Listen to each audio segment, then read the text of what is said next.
Story about Uncle Isaac, because they're not here and nobody said anything about Uncle Isaac. So Uncle Isaac was also an extremely charitable and a very good person. He there was this particular story is this person needed a lot of money. He needed $2,500, and it was Erev Shabbos, and Uncle Joe Uncle Isaac is waiting to go to shul, and he sees this guy coming, and he goes over to him and he says, I can tell you his name because he told me the story. Dr. Slavin, I have $2,500 in my pocket, and I don't know what to do with it. And it's would you do me a favor and take the money? You can do anything you want with it. I'll only need it in a year. So and I'd like you to keep it and spend it any way you want. Just remember, in a year you'll owe me the money.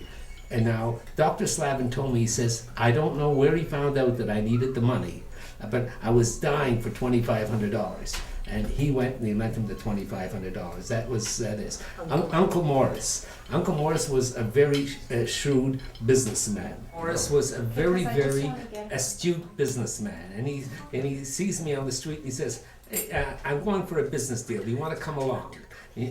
So I says, sure. I was always willing to go anywhere. I was about 17 or 18 years old. So he takes me along, and we come to this house, to this building downtown, and we meet this businessman who has a proposal for him to invest $200,000 in Mexico to build some apartment buildings, and so he says, Uncle, and he says, and the return on the money will be 25% a year. So Uncle Moore, I'm standing here with Uncle Moore. Uncle Moore says, look, he says, yeah, and this guy was going to put in $200,000 as well. Uncle Moore says, look, I don't want 25%. I want 9%. But I want you to guarantee me the $200,000 that I won't lose it. So he tells me, he says, you see, you have to be happy with small profits, but be sure of yourself. Anyway, he gives the guy the $200,000, and the guy gives him, sure, I'll guarantee you, and he's making 16% just for the guarantee. So he takes the guarantee, and he gets guaranteed his shares in a publicly traded company. So it's as good as gold. So he takes the things that's handed over to the lawyers. It's not given to Uncle Morris. The lawyers hold it, and then he comes and he. About 6 months later, the laws change in Mexico. The guy had started, but foreigners were not allowed to have shares in land that was near the ocean or near the water. So the guy's business, he had already put in half the money in, went down, and the $200,000 was the guy went broke. And Uncle Morris had his money guaranteed. So I asked him at the time. He told me what happened. He says, so I see now why. I said, did you get the 9%? He says, no. I says, I didn't ask him for the 9% because he already lost $200,000. So that was that. But he got back his $200,000. He got back his $200,000. Yeah, sure.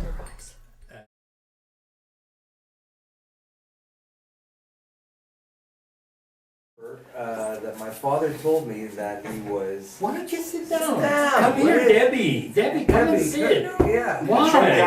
You'll add this to the scenery. No, we'll make comments when there's something to comment on. And the next generation have to show You have to practice. He's in reserve duty.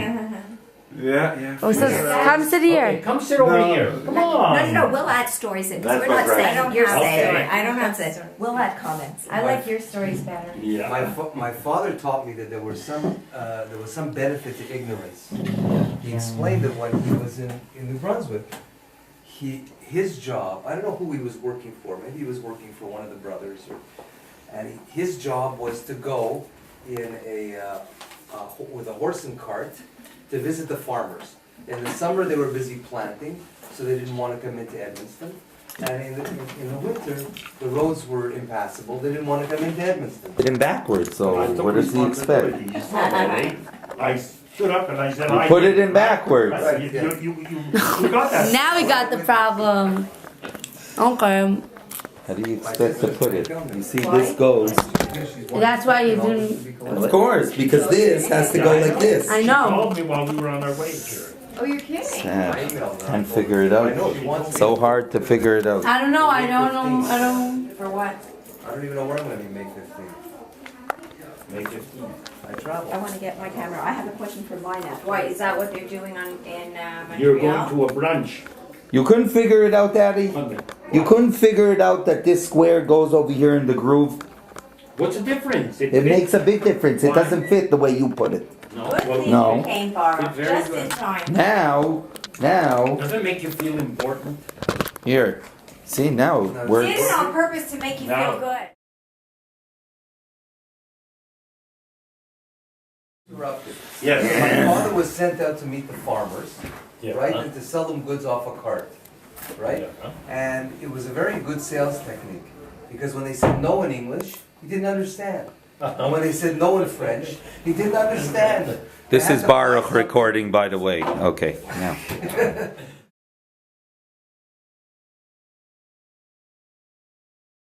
Yeah. He had to say that this was his way of selling goods, Yeah. because He wouldn't take no he- for an he answer. couldn't take no for In an any answer. language.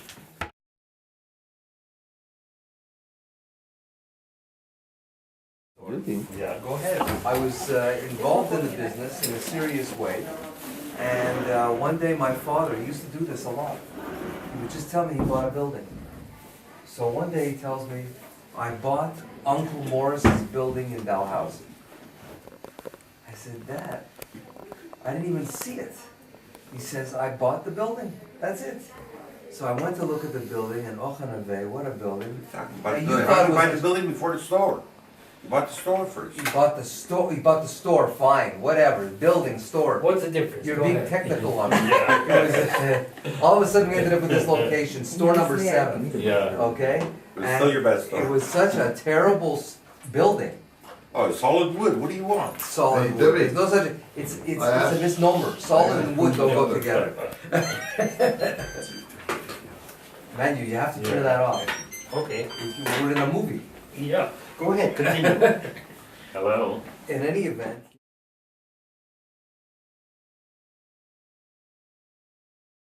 it Yeah. turned out to be actually an excellent store. Yeah, well, I'm still in the middle of it, but you can talk. And in that store Yeah, what is it? You want to make a date for when we're was take you on the way Uncle back? Sam's safe. Right. I have no And idea. it Calling me. was very nice. There was you there, there was Uncle Morris Do I have there, your there was phone Uncle number? Sam there, there was family in that building. And then Hold on. he bought Yeah, Uncle Meyer's store right. in Bathurst. Yeah, And one day I was in the store and I heard Yeah. noise in the floor. And what was in the floor? It was the water from Chaleur Bay running underneath That's the in floor. our store. No, in his Yeah, store. I got Our the number, store. okay. We had the stream Okay, fine. because the water was filled and there was a river running underneath our store. And we had a few times, we had some pumps pumping the water Right. continuously out. And then we had that in once Dalhousie, but stopped- we also we had it in Bathurst, Bathurst. I didn't realize. It was a terrible thing. And the store manager, who was a drunk, his name was Gaston Bruno, he was a drunk, and he said, what are we gonna do with this building? There's the water running underneath, and it would flood the basement, and we were selling goods in the basement. So my father says, just close the basement, and we'll sell goods from the upper floor, that's all. So, that's what we did. Practical. Well, it was a great store, we did business. Yeah. We did business. Were you talking about your store or our store? Both of them. Both of them? Both Yeah. of them. Oh, they were good stores. Both of We them. invested a lot of time and effort in making And love. what? And love. So you mentioned the lumber yard. Uncle Morris used to go to Cheder in the morning, and on his way, he used to pass the competitors, the other lumber yards. Right. So when he used to see somebody looking and ready to walk in, he would go over and he'd say, what do you want to buy here for it? You can get it for a lot cheaper over at Dalfen. And he'd take him by, I was 8 years old, Uncle Morris told me. He took him by the hand, he brought him to his father's place. And that used to go also with a load of lumber. It was different how you sell lumber. You load it up on the horse and the wagon. You load up the lumber, and then you go out the road and you sell it. Yeah. And Dad used to go, and he was so proud. The people in the school, he used to go to Rudik. Rudik was like Yeah. equivalent to Bronfman here. Yeah, of Romania. And the dad used to sell to them. So the only thing Dad was afraid going with the horse and wagon was he had to cross the cemetery. So Zadie would walk with him across the cemetery. After the cemetery, Dad would go sell the lumber, come back with the money at the end of the day. When Mom and Dad arrived in Canada, Uncle Morris, who had a store, asked Dad to be a partner with him because he wanted to get married and he wanted to go and find himself a color.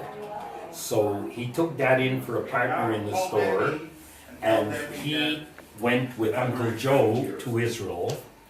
And while in Israel, they were together in a restaurant, which, if I'm not mistaken, was owned by Auntie Dinah's brother, a fellow by the name of Applebaum, Joseph Applebaum, and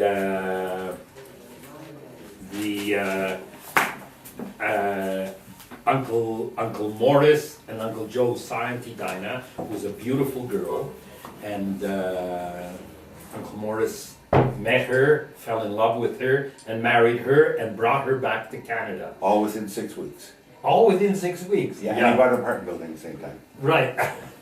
He already had money because he had arrived in Canada and had been working for years before Mom and Dad got to Canada. Now, I heard a story, Yeah. I don't know if it's a true story, but I think it's a true story, that when our grandfather went off to war because he was conscripted into the Romanian army, Yeah. he left Uncle Morris and my father Yeah. in charge of the lumberyard. Dad Dad was He was too 3 young. years old or 5 Yeah. years old for you, Dad. They were too No? young. Sure. Well, the at war some ended in point- 1918. Well, at some Your father point, was born in when 1909. What? No, Daddy was Dad was 1910. 1910. Your dad was born in 1911. 11. 1911. So he was I 7 think my years father old. lied about when he was He never lied. He just stretched it a little born. I bit. think he lied. I think we're editing this. Mind you, what you're It's okay, mentioning. it's like Mom said she saw the Pope and Poland. No, but at some point, Yeah. Uncle Morris and my father were put in charge of the lumberyard. Right. Yeah. Because our grandfather was off someplace, and a priest came to buy lumber, right? And so he asked our parents, "What is the price of this lumber?" And so they gave him the price. I can't talk now. I'll call you back. You interrupt my story with No, that. no. He gave him the price. They gave him the price, and they added in the date. I figured he's a priest. He deserves It's it. okay.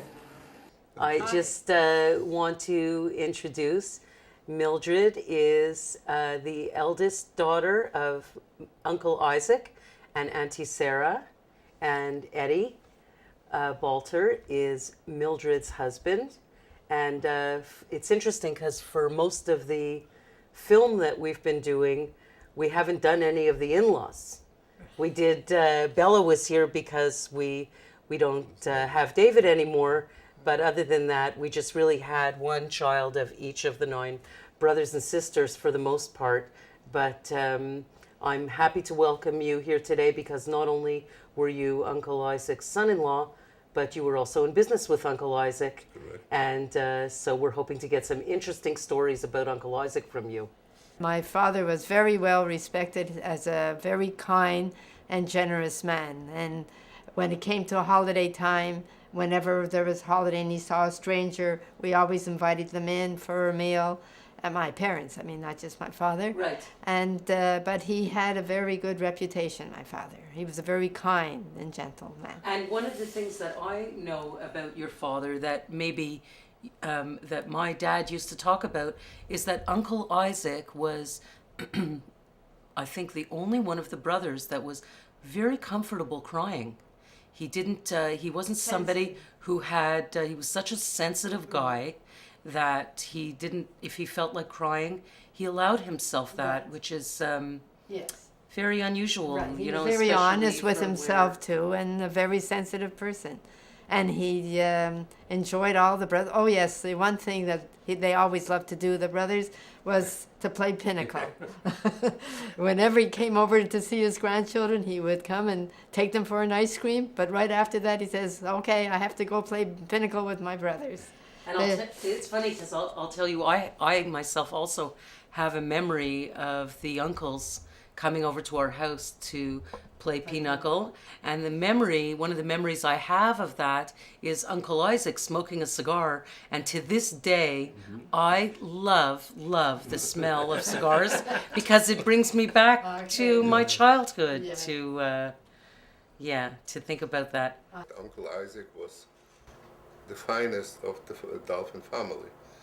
Not saying they weren't all fine, but I think that Uncle Isaac was the finest. I do look back the first time I met him. Actually, I came out to 1948. I came out to Edmonton, New Brunswick. That was my first job with a different family, not the Dalfen family. And I met Uncle Joe, blessed memory, just en passant. I stayed there a few months and I moved on to Grand Falls. And in Grand Falls, I became aware that Isaac Dalfen owned a store. Again, I did not work for him. I worked for family Coven.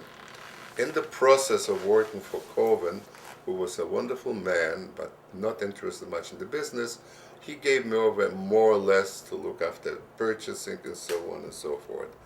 And lo and behold, one day I wound up in Montreal to buy floor covering. And I went into Uncle Isaac, my father-in-law's store.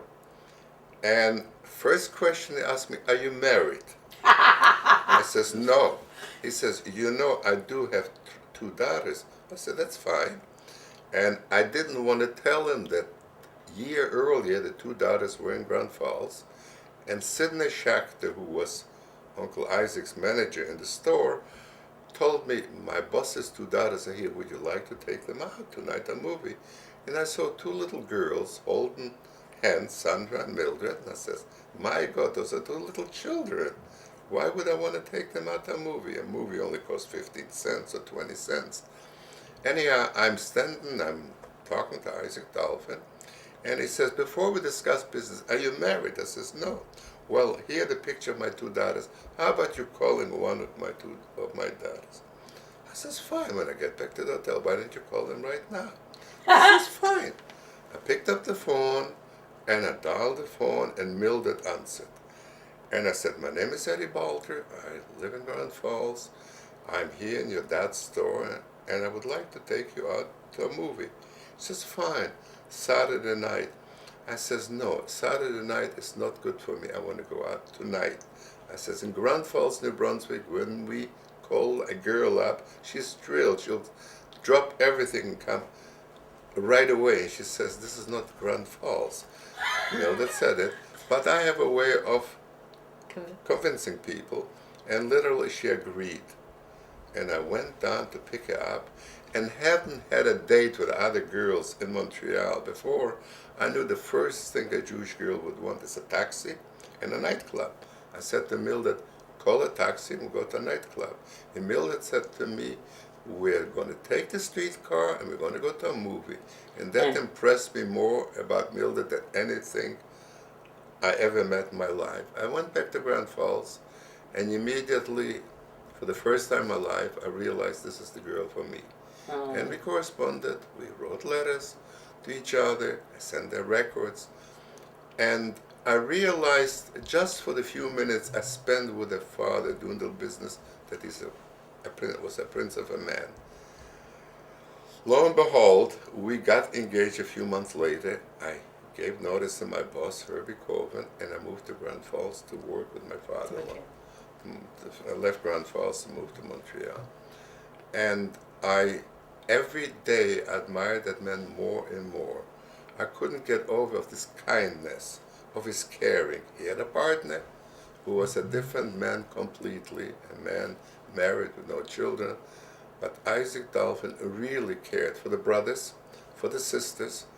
He was caring about everybody that was not married, that had problem making a living. And the first thing I do recall, he had a niece, Mady Hutman, and he wanted to find a chusn. And the only way this guy would go out with Meir if he gave him a job. Where does he come in? To Alliance Textile, which was Right. our business. And I do recall that he came into the store to work, and Uncle Isaac treated him like a savior. He's going to look after Meir and marry her.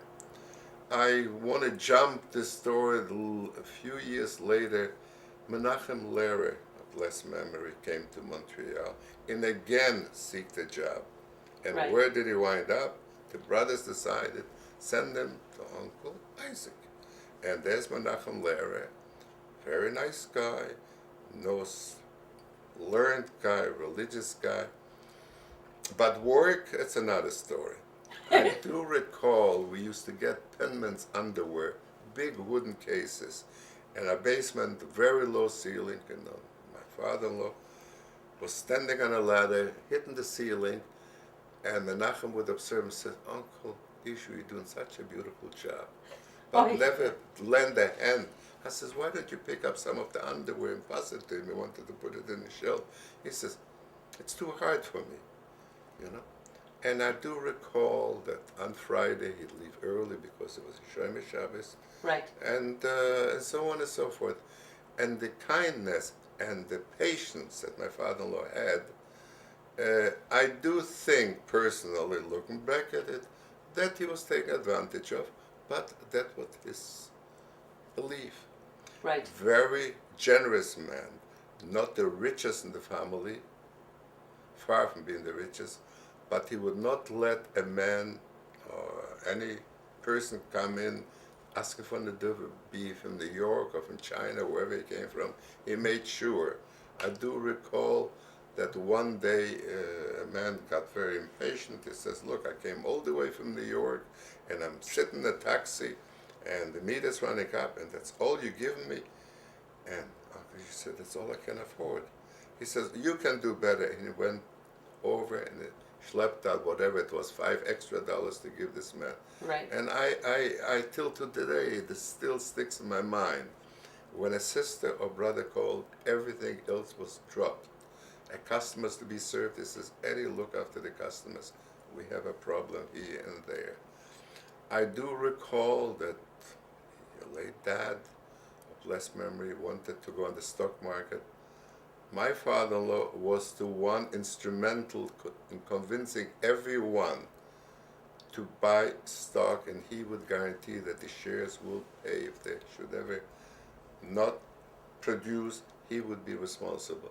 Not many people would do things like this. Right.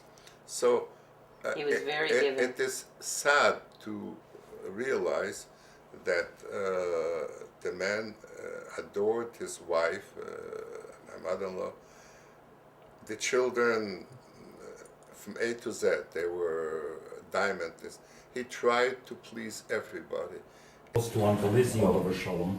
Uncle Izzy, on a couple of occasions, went back to Romania during the time that Dad back what? on one of his trips. On one of his trips, we went back, and I remember that the Dolphins were the envy of Radouts because they had children in America, and they were extremely, extremely generous. Uncle Izzy wasn't even married yet, and of course he kept sending money back to there. Our Zayda Oliver Shalom didn't want to take the money because he was doing well. They had a lumber yard, and they were making a living, and they didn't want to. And he used to say, "No, come sit here." We'll move over. Yeah. No, I This is And like, he used to say to Uncle Izzy, "What are you giving me the money for?" He used to say, "We have enough, Baruch Hashem." Uncle Izzy, I remember how he used to tell it to me. I was practically crying. He used to say, "Vus binech, who am I?" He says, "Everything," he says, "I have is yours. Everything I got from you." There was such warmth, such love between the children and the parents. The closeness of the family was also carried forward when they went to Canada. I could tell one last story that you could probably confirm, Menu. When my father was growing up, and Uncle Morris was his closest brother, and they had a teacher in cheder, in yeshiva. And this teacher, they didn't like him very much. It is he put glue on the stender where he would daven, So when he so that bent when down, he bent down, his beard got stuck in the glue. But the rest of that story is not only that when he bent down to daven, that his beard got stuck, but that while he was stuck down there, he immediately said, "Where is Yussel Dalfen?" So I guess they knew what to expect from Dad. He was around 9 years old. There was a neighbor kid that was totally unreligious. They were knew nothing, absolutely nothing. So your father told the kid, "Look, I'll teach you the Manishtana, the 4 questions on Pesach." So the guy says, kid says, "Okay." And you'll surprise your parents when they go to the Seder, they go to a grandfather for the Seder, you'll surprise them that you know the Manishtana. So this is what he taught him. I'm going to say it in Jewish, I don't know. Tata Leben, ich will dir fragen die 4 Kashes. Dear Father, I want to ask you the 4 questions. The first question is, Farvus hat a Schwebele, als a klein Keppele en brennt ja, and die Tate hast as a größen Kopf and brennt nicht. Why do you, Dad, have, why does a match have such a small head and burns, and you, Dad, have such a big head and doesn't, and you don't burn? Then the second question is, he says, Dad, the second question is, Verwoes hat a top, 1 Euer en hängt ja, and die Libertate has 2 Euren en hängt nicht. Why do you, why does a pot have 1 ear and you can hang it, and you, Dad, have 2 ears and you don't hang? And I don't remember the 2 others, but it comes the Seder night, and this little boy gets up and it says, "I want to ask the 4 questions." And in front of all the people, there was maybe 20, 30 people, and he gets up to ask the question. And he asked the questions, what I said. And the first thing, the father was surprised that his son would know the 4 questions, because he never taught him that. They just didn't have a Jewish education. So he gets up, and when he hears this, he turns livid. And he said, "Who taught you this?" Yussel Dalfen.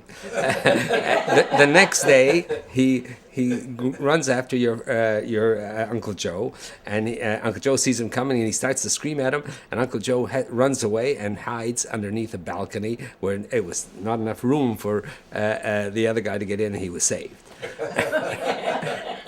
But this was Uncle Joe. I always loved this story. In fact, I've told it to my kids 100 times. I remember we were driving to Campbellton, and Uncle Sam all of a sudden was in the car, and your mother, and Uncle Sam and your mother were sitting in the front seat with Uncle Joe, and I was in the back seat. And the car must have been narrow. For as a kid, I thought it was wide enough. I was standing all the way. And Uncle Sam had his arm over the shoulder so that your mother could be more comfortable. And Uncle Joe says, "Sam, put your arm down. I want you to be comfortable. If you're not comfortable, if you don't do that, I'm stopping the car now, and we won't proceed." I mean, I always thought that the way he took care of his brother, who was not too well at the time, that was a point that he loved his brothers. So it showed the Dennis the Menace side, and also and the same thing, the way he took care of his mother.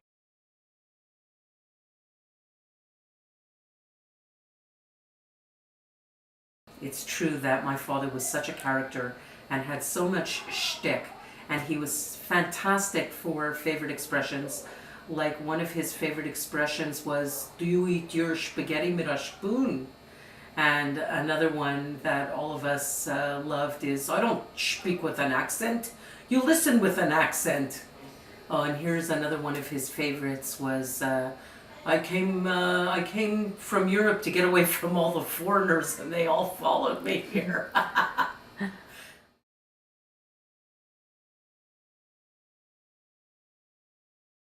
You're Roz Gutman, correct? Correct. And and your parents are? Nancy and Amy Dalfen. My mother told me how her parents, Esther and Cyril, met, and she was, I think that, yes, I was told that my grandfather was from the country. Okay. Right? Lived in the country. So when he came to speak to meet my grandmother, she started talking about horses, about what she thought a country guy would be interested in. Anyway, so my grandfather was totally not impressed, but he must have thought something of her. He was totally not impressed at that point. He got up and he left.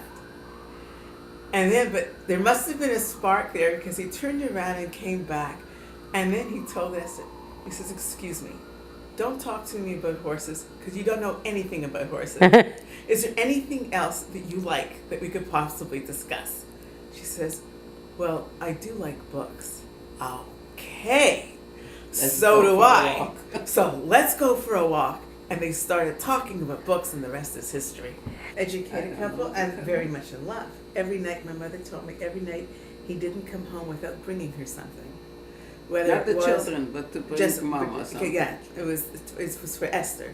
He'd come home and then he'd say, "Oh, just reach into my pocket," and there would be like a red orange, the blood oranges that they didn't. You don't see very it here rare. and don't see it there. He found it somewhere and he brought it to her. Then he would bring chocolates, not from Romania. This had to be from Switzerland. He always brought her every night something that she didn't really expect. He was a romantic.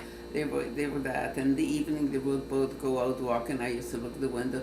They held hands and they went walking. Oh. I used to like that when I saw it.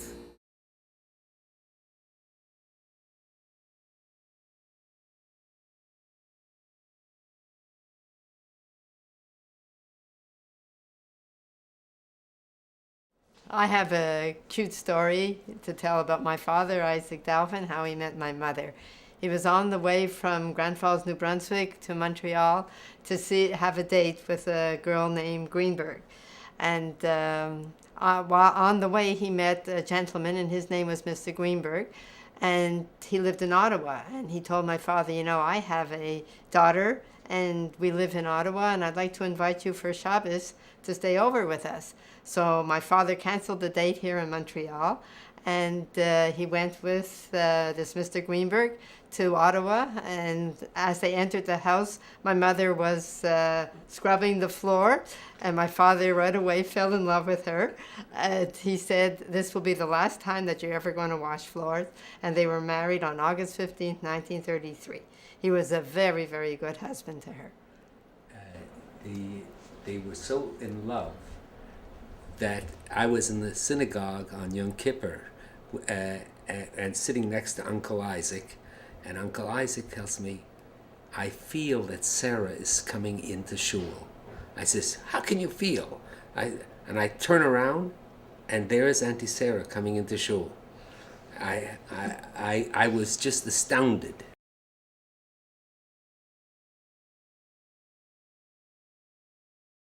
I'm Sheila Freed, the daughter of Dina and Morris Dalfen. Actually, one of the daughters. There's Debbie, and Manuel and Benny in the family. I'll just like to tell you how Mom and Dad met. In 1936, Uncle Joe and Dad went from Canada to Israel to visit Baba. While there, they went to a kosher restaurant that just happened to be owned by my Uncle Yosef. And my mother was working there. My father thought that she was very beautiful and fell in love with her immediately. Within 6 weeks, they were married. He bought a house there, intending to return from Canada after he earned about $100,000 or something to come back with cash.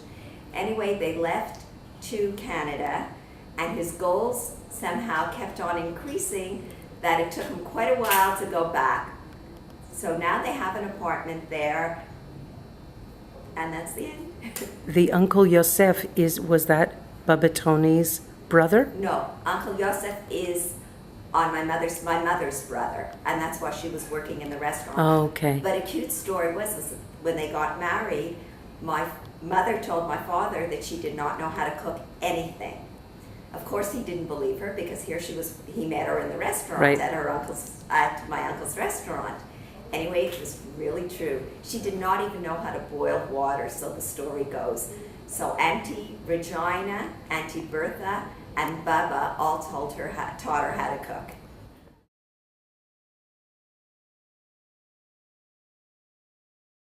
It was in the 30s, 34, 35. The Baba had just moved from Romania to Israel, and she was living at Auntie Miriam. So Morris and Joe decided to go visit them in Israel. Took a boat. In those days it was only by boat. And they went to Israel. And while they were there, by the way, they bought an apartment for Auntie Miriam so that she could live rent-free, and she was taking care of the Baba. And they go to a restaurant, both of them, Joe and Morris. Uncle Joe and Uncle Morris will go into a restaurant, and there's a very pretty waitress comes to serve them. So Uncle Morris says to Uncle Joe, "This is a shame. This is a really nice girl." Uncle Joe says, "Do you like her?" He says, "Yeah, I like her." He says, "Okay." So he goes over to her. I wouldn't put the word proposition, but he more or less asks if she wants to go for a date. My father went and said that, or Morris went and No, said? he My- said it. Your father asked her, he didn't say for himself, he said, "Would you like to go on a date?" Okay. And she thought he was referring to himself. Oh my God. And then he says, "No, it's for my brother." And they dated, I think, for 2 weeks. They were there for 2 weeks. And they got married right away. The Bubba was there. They made a wedding. And that was that. That was that. But she always thought So it that was like Cyrano. It was like Cyrano de Bergerac. Right. Your father was the one pushing. He was shy. He was shy, Uncle Yeah, Morris. He held Yeah. back. But they told us that story over and over and over again. And Uncle Joe used to laugh about it. Uncle Morris used to laugh about it. And she complained that they built up the store in Dalhousie, that it's going, it's like a Golden Medina. And she comes in and she sees a little village of 6,000 people. And Oh my God. and, So she must have been shocked. yeah, she was shocked. Like, she didn't even come into Montreal.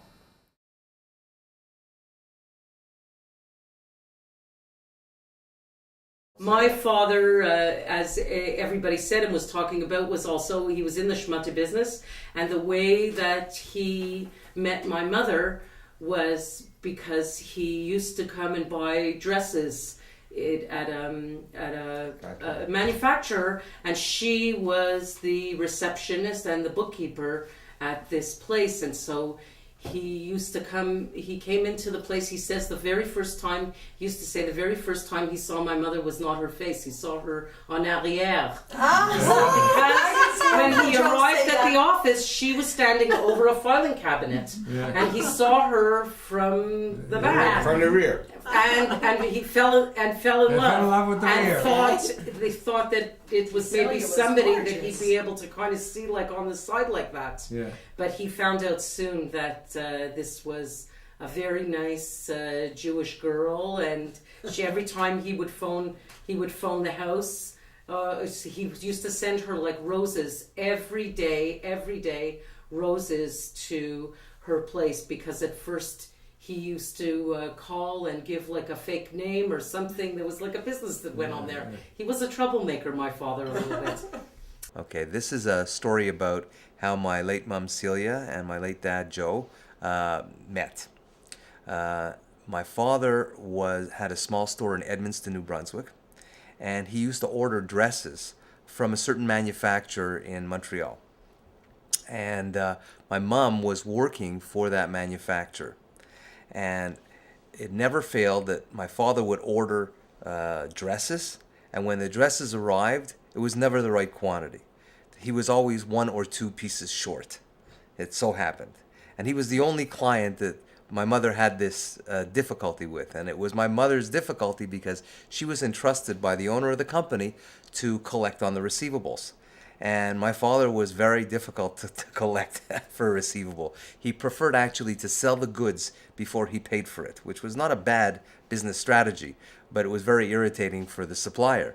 In any case, it just so happens by divine providence, my father used to take the bus to go to work when he was in Montreal, directly in front of the place where my mother worked. And one day, while waiting for the bus, he saw my mother, and he immediately fell in love with her. And he got his close friend Lou Gordon to make an arrangement, and actually Uncle Lou played a saxophone for my mother to entice her to go on a date with my father, because my father's English was not that good. And at the end of the day, she agreed to meet with him.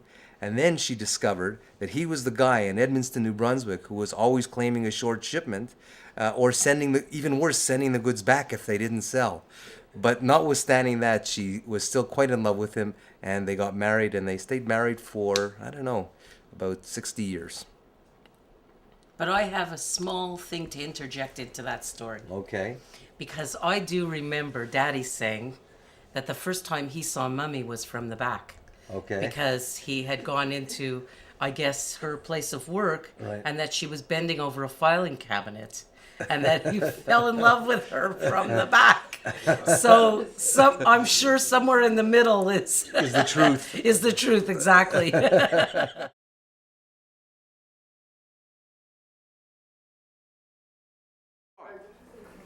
It is a very special event, to me anyways, and I'm sure to all of us.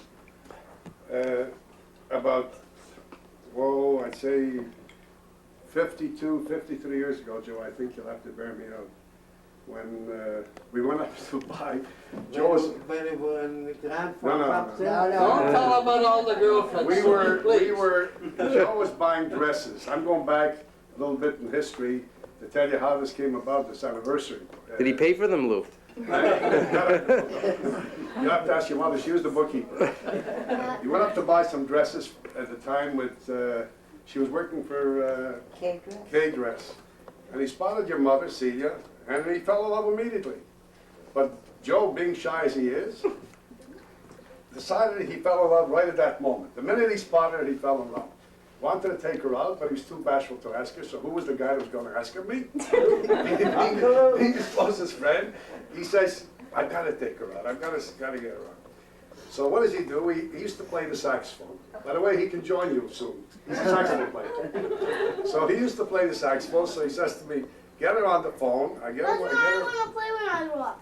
Okay. I got her on the phone, and I asked her, I was speaking on behalf of Joe Dalfen, that he'd like to take her out. And she was kind of leery about the whole thing. Why am I coming on the telephone to ask her to go out with him? It sounded, the whole thing sounded ridiculous. But in the meantime, he says, let me get to the telephone. We played her a little tune on the saxophone. One thing led to another. She accepted his invitation. Yeah, she was impressed, accepted the invitation. And this is how this came about. It didn't take too long. He caught her for quite some time, like a week.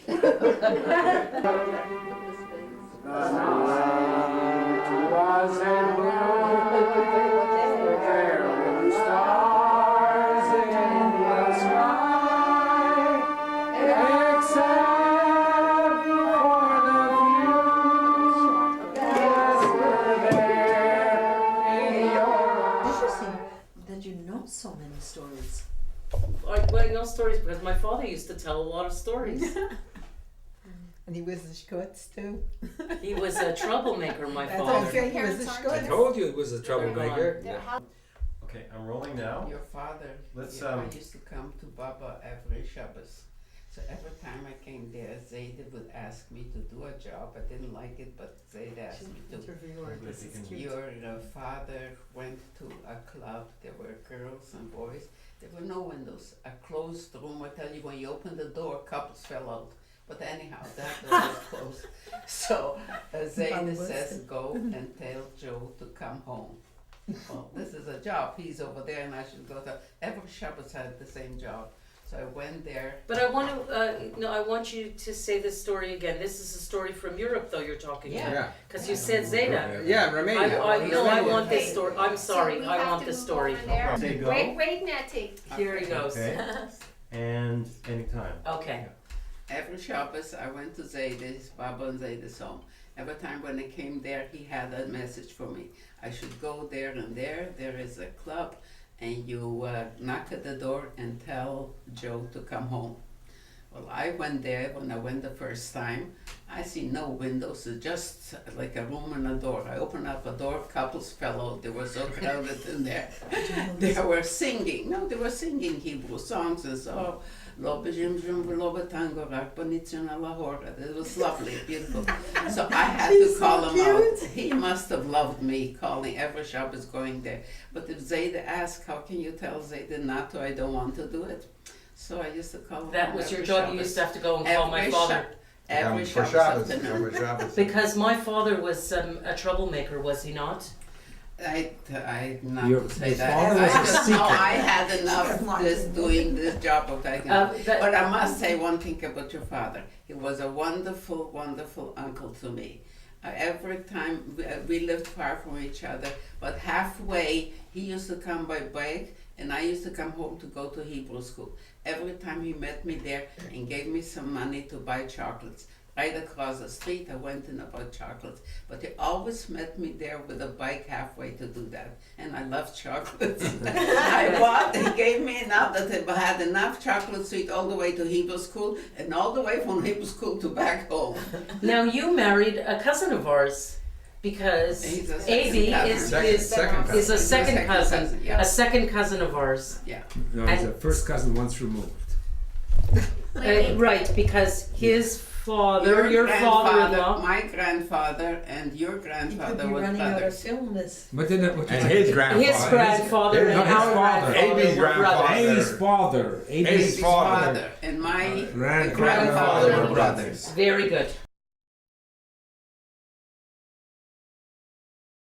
I'd like to mention again the closeness of the family, and when they came in, how one helped the other. Uncle Izzy, I think, started out because the Castners were in Edmonton, and Uncle Izzy would start peddling first. So he worked from Castners, he took and went down. Eventually, he opened up a store in Grand Falls. After he did, after he opened up the store, then I believe Andrew John and Uncle Julius, they got married. They were there. No, Uncle Izzy got. Uncle Sam came first. He went to stay there for a while, then he ended up in Dalhousie. Following him, I think Andrew John, they were there for a little while, and then they ended up in Campbell. Yeah. Then my dad came, he went there, then they opened up in Woodstock together. And then Uncle Joe, was the time right after Zeta died, that Uncle Joe came, and Dad went. Sam moved to Montreal because the kids were ready for school, and Dad, I think Joe helped talk Dad into opening up the store in Dalhousie. And Joe is helping Dad in the store.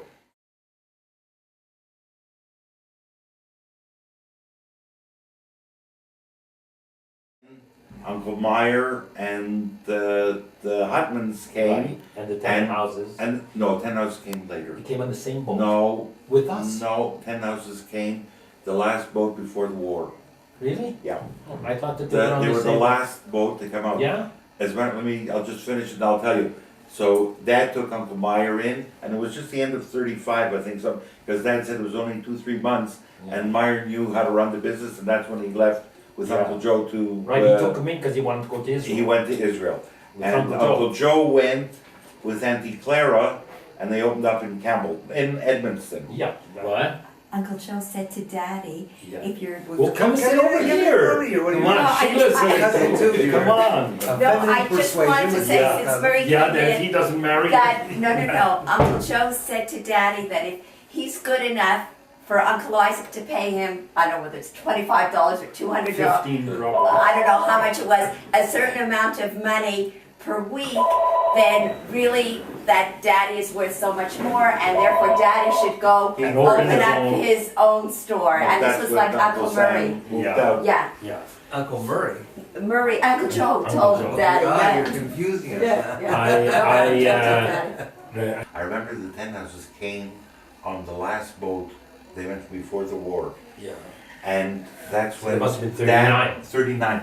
Dad and your father opened up partners in Bathurst also. The store in Dalhousie remained Dalfen under Dalfen's name. Yeah. And they opened up in Bathurst, they opened up already under Sands. I guess Yeah. they figured at that time. Yeah. So.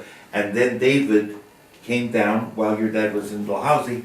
David came down to the store in Bathurst, Dave Ten House. Right. He came, was like right off the boat. Uh-huh. I think Uncle Shrill went to work for Uncle Izzy and at Jonik, I think. Yeah, at that time. Johnny, right. Just the fire happened in January. I January, believe. right, In November, prior.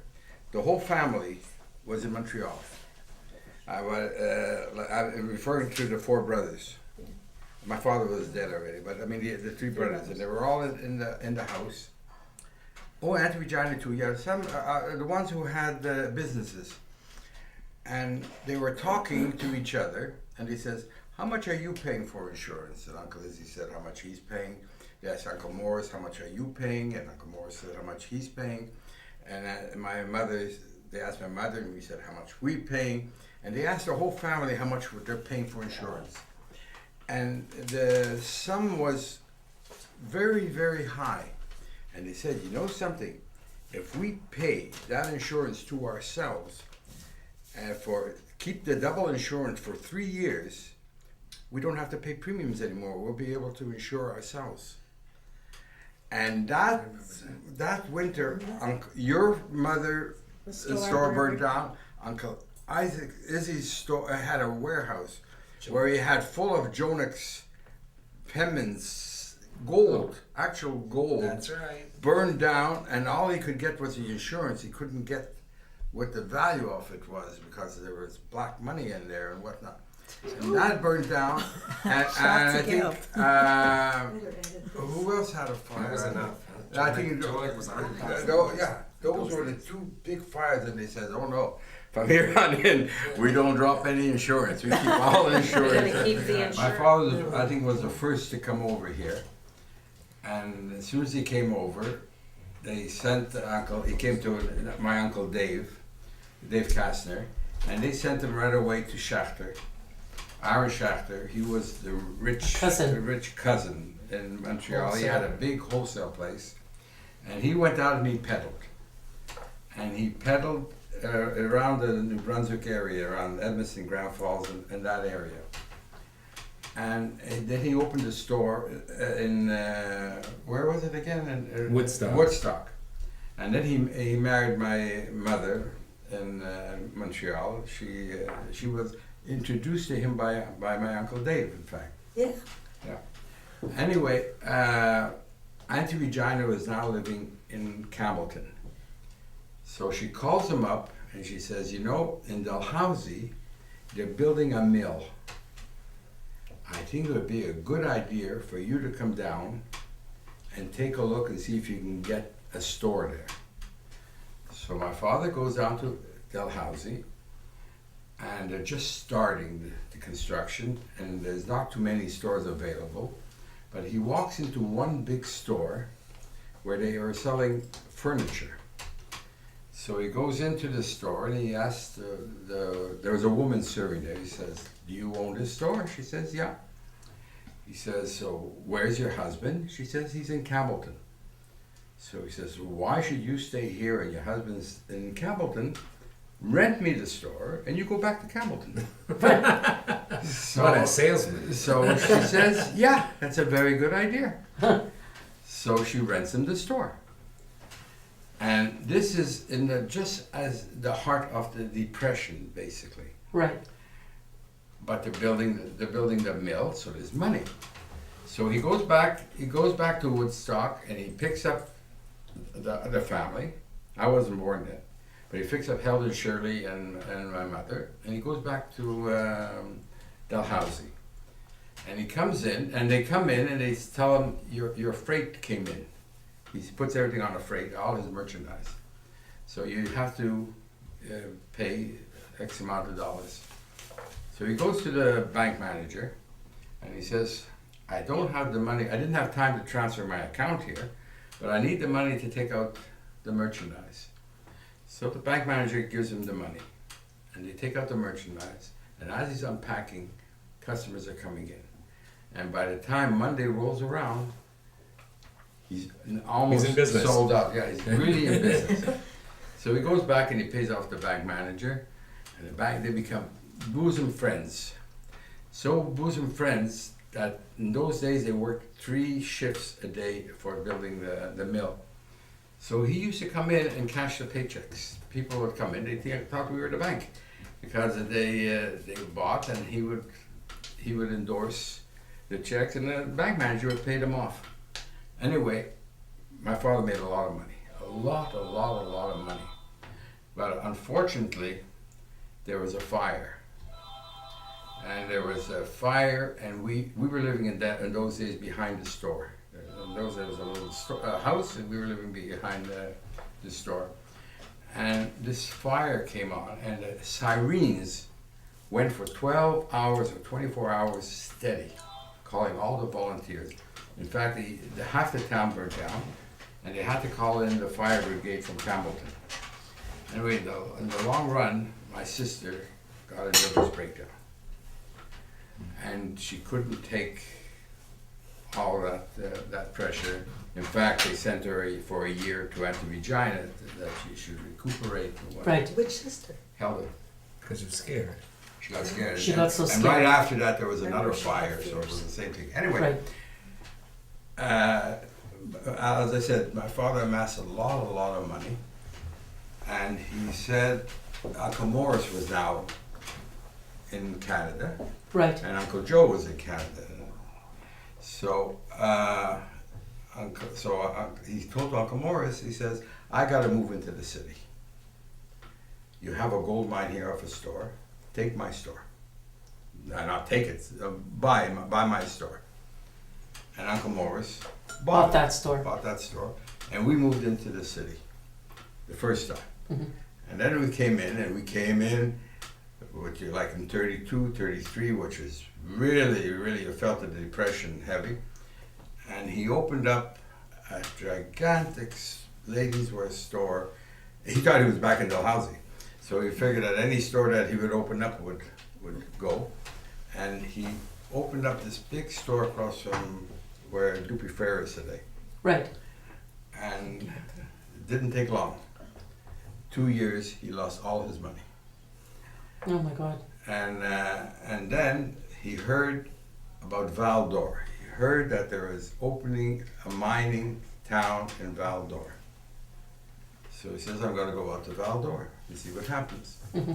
And he goes up to Val d'Or, and the same play replays itself. He's walking down the main street, sees a big store, goes in, and the woman is also running the store. And he says, Go home. Go home. And he gets the store from her. And that's how we all moved to Val d'Or. And in 1946, we moved to Montreal. And one of the highlights I could remember very, very clearly as I see some of the cousins here, and I know Sandra has left, is that my parents did something very special, especially something my father was a brother-in-law. And what I remember about him, how he was really treated like a brother. Uncle Morris, Uncle Joe, Uncle Isaac, Uncle Jack, and Miriam, and all of them, they all loved my father as part of the family. And I remember as a little girl going to Dalhousie and going to Bathurst and going to Dalhousie, Campbellton, Edmonton. There was a little funny story in Edmonton. They had a store. And in order to get into their house, you had to go through a window. From the store, we went into the store, and I had to climb through the window to get into their house. I will never forget that. It was very, very humorous, and we always Was had the house behind the store? Yeah. Is that why? Yeah. Yes. And then when we wanted to go back, we had to go back the same way. If I recall, right? There was no other outlet. There was no outlet at There all. was, but nobody knew about it. Nobody knew about it. It was very interesting. But the nicest thing was the relationship with which I grew up, the importance, which I'm trying very hard to instill in my children, is, as all the cousins are saying, is how the brothers and sisters loved each other. And I recall Uncle Morris coming into the store one day and smoked play a cigarette. I still remember one, and I says, "Can I help you?" He said, "Have you got the little boy's brief?" We had a brief 2 to 6 called Star number 5. He says, "Yes." I said, "You need some?" 15 minutes went by. "What's your price?" I said, $2.25 a dozen. Good. Again, 15 minutes, he said, "You know, A. Schachter sells them for $2.20. Oi. I says, "Uncle Morris, wouldn't it have been easier to come in and say, I need number style, briefs, number 5, and I can bet them, can you meet the price?" He says, "The Romanian way is, if you want to scratch your ear this way, you go about it that way." I always remember this all my life.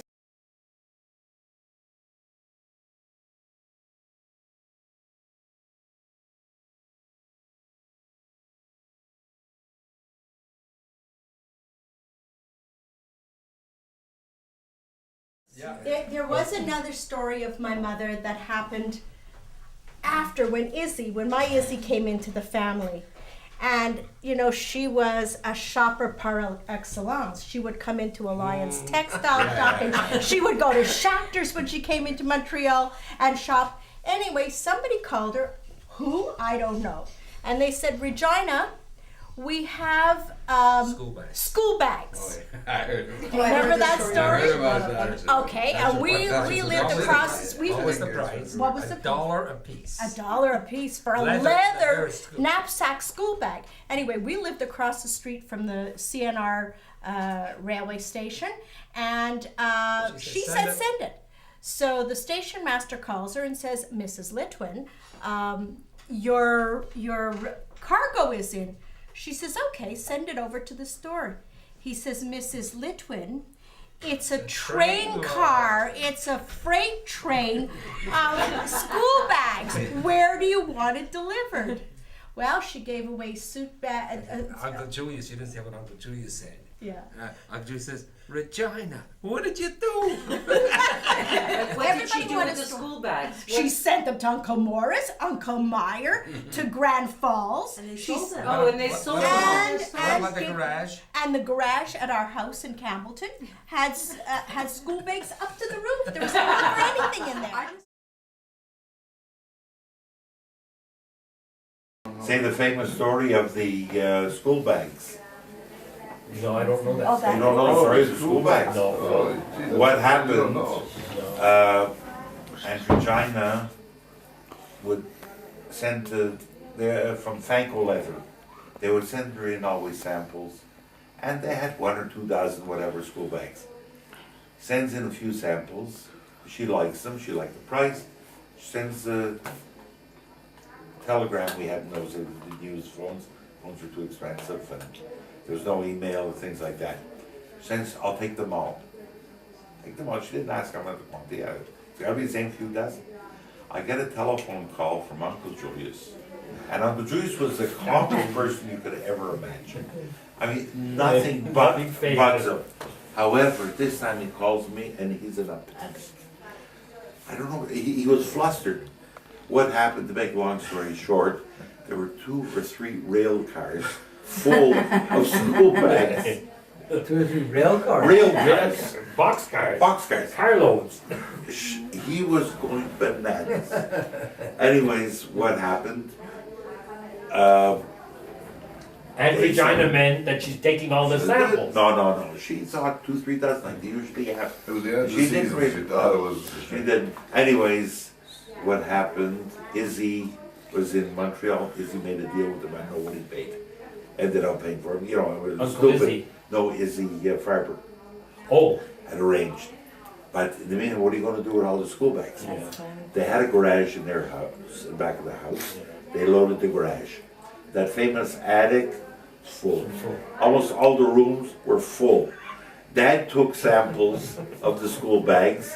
He brought them to Montreal and started selling them wholesale. He went, I think Uncle Joe took some. They went around, they peddled. Where Mendy Hutman bought the store, I think it was quite a few years later. Yeah. And they still They had, still had school I bags. think the garage was still full with school bags. It was, Izzy wanted to be like my mother. He wanted to Yeah. shop for the store, and he went to an auction and he bought shovels. Oh no. So they shipped in the shovels to the store, but they weren't shovels for snow. They were hay shovels, seed shovels. Well, there's no seeds being sown in Campbellton. I sold Anyway, so they sold. They sent them out to everybody. she was funny at Regina. Another one was at It's gonna Regina. have to be edited, Baruch. There's Yeah, no question yeah, about yeah, it. yeah. She was, Then I she don't was care. talking, she was, whatever she felt, she said. Yeah. There was no, you know, No filtering. No filtering. So she would, Dad, one day she wanted to go shopping with Dad. Dad would go and Dad would bargain and everything else. Goes into a jobber and he's taking Aunt China along with him. She wanted to go shopping with him. And sees the guy for shirts and it was $18 a dozen. So $18 a dozen, Dad said, look, I gotta sell those shirts for $1.98. I haven't got enough markup. Lower the price for me. Oh, no, Morris, no way would I sell that for $1.98. The least you could get for that is $2.95. To make a long story short, that was the last time I ever went shopping with Dad.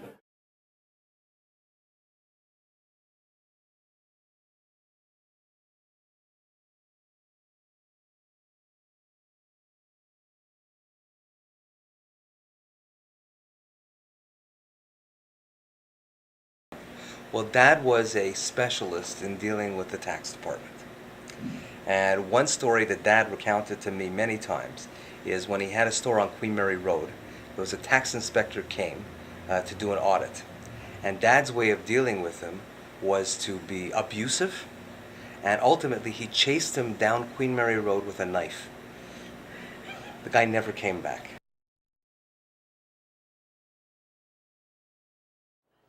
Wait a minute. Sorry to interrupt you, but hearing you talk about Daddy running down the street, chasing a poor income tax inspector with a knife, really got me thinking. And I ended up having a conversation with our sister Rona on the phone, who said that the way she heard the story, he was chasing him with a cane. Well, this morning I woke up and all of these stories joggled my memory, and actually I remember that story now, and I remember it the way Daddy told it. And it was that the income tax inspector was in his office asking questions, and he must have been very nervous because we all know that he really didn't like paying taxes, and he certainly did not like income tax inspectors. And so he wanted to intimidate him away, and what he did was he said to the guy, I came all the way from Europe to get away from anti-Semites like you. And he picked up the letter opener that was on his desk and he chased the guy down the hall and out of the store. And of course, the guy never did come back again. So now that I've said my version, I'll let you continue and pick up where you left off. Our accounting firm agreed to negotiate a final settlement with us, but they had one condition, and that condition was that my mother take my father to Florida. So, so I had to call my mother and say, Mom, you got to take him to Florida. But she said, but it's too warm outside. It's not the right time of year. I said, it doesn't matter. Take him to Florida. And we were able to negotiate a settlement with the tax department, and then he was able to come home.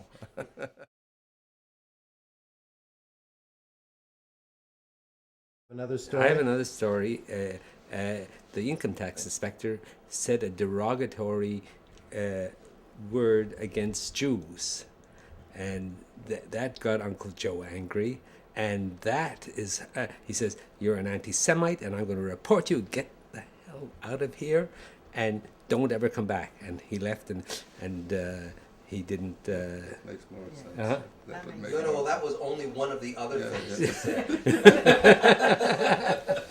I think that was he kept that in his back pocket and used it every time an income tax inspector came. It always became. I heard that from my mother, so it's you can take it with a grain of salt. But it's what Uncle Joe would do. It is exactly what Uncle Joe would do.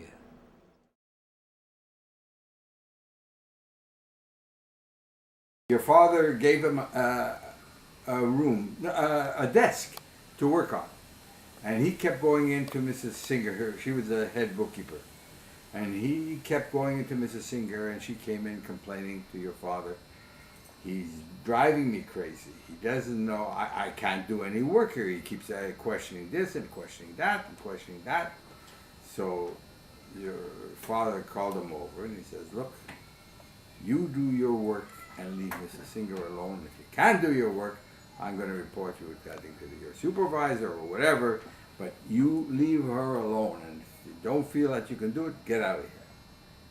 Okay, so according to you, there was no knife, no letter opener. Physical. It could be that he mentioned the derogatory thing to Uncle Joe, but I remember the other part. I mean, because I was listening to it when he was saying it, and I couldn't get over how he had the audacity to talk. No, he was fearless. To talk against. We used to shudder when the inspector used to come into our stores or anything. We used to shudder. We used to say, the Malachamovas is here.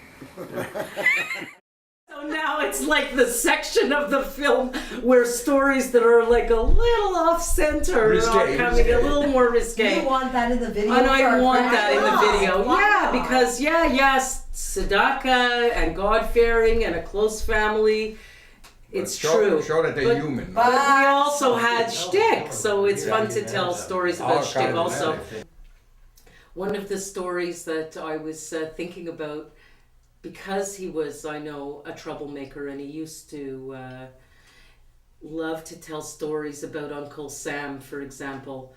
One of the stories that he would tell in New Brunswick is that, and you'll correct me if I'm wrong, Arnie, that a customer would come in and try on a suit, and the suit didn't fit properly, and they would say, oh, wait a second, I have a smaller size in the back, I'll be right back. They'd go in the back and just count to 15, count to 20, and then come out with the same suit, but get behind the guy while he was in the mirror and grab the material, and they would all stand around going, oh, it looks fantastic, it fits you perfectly, to convince the guy to buy the suit. So I know there was one... That was their story. The story That's it. There was another story. I mean, this story, everybody picked up that trait, that they used to hold them in the back and it fits you well and whatnot. That went down the line. But during the 40s, there was an era of black market where you could not get a suit.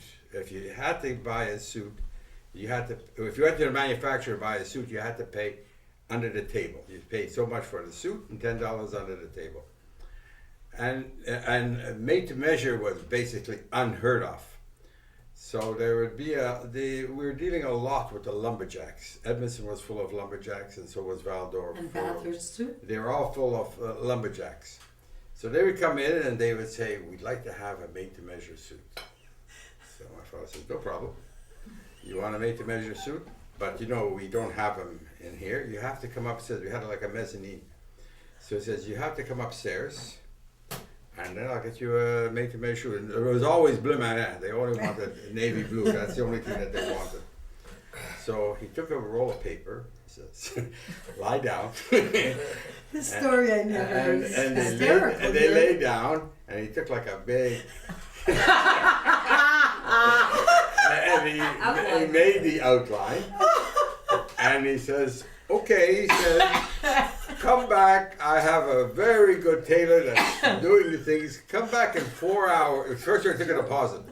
And he says, come back tomorrow, and you'll have the suit. And sure enough, he'd take a suit out of the stock. He knew what. As soon as he looked at the guy, he knew what the size he has to wear. They give him the suit. And they have to get an extra $20.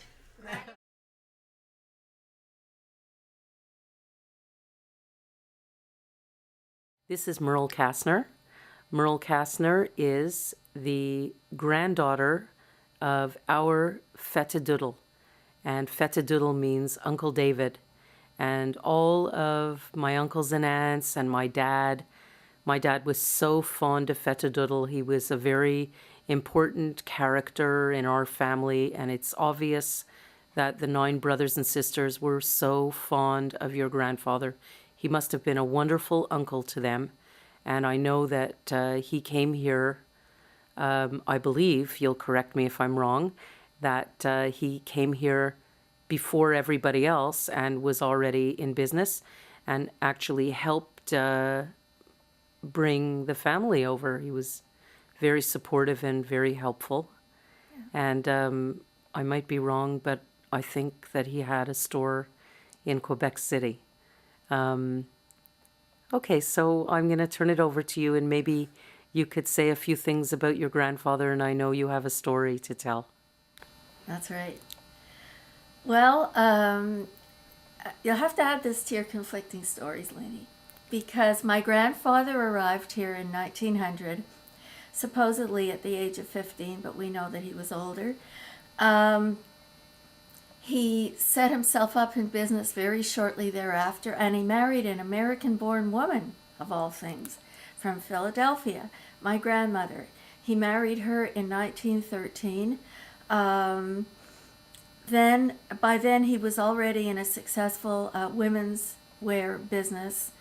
It was called Princess Ladies Wear, right next door to the Princess Theater, and they used to play pinochle in the back room. You're kidding. No, I'm not. And the Dalfens were there a lot. Oh yeah, everyone knew this. I don't know how much they gambled, if at all, but they definitely played. He was not the first of his brothers to come. I think another one of his brothers, or even two, came a year or two before, but he was the first one to do anything important, and he was the one who was really the most involved with the family, even though he was the youngest. I do have to tell you that he did not have a store in Quebec City or business there. Sorry. Actually, that was David Kastner, another one of many, many, many David Kastners, all our relatives.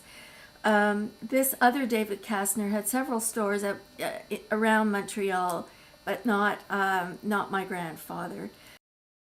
My grandmother was a great friend and actually adopted the Dalfens as her own relatives, not just relatives by marriage.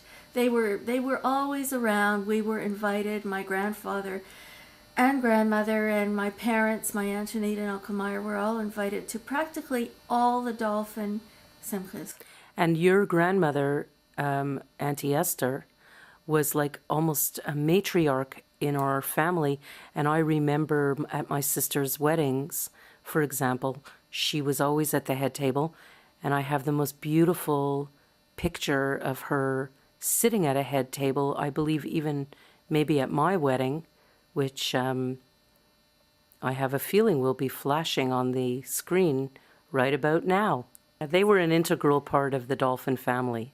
Yeah, I know. And it was the reverse too, because it was a reciprocal thing, because I remember that anytime we had something, the whole gang was invited. I also remember I too went to a lot of Dalfen bar mitzvahs when I was around 12, 13, 14. My only complaint was that I just didn't feel comfortable shaking hands with the Dalfen boys who were bar mitzvahed. So I used to say I'll go as long as I don't have to shake hands with them, because I felt a little uncomfortable.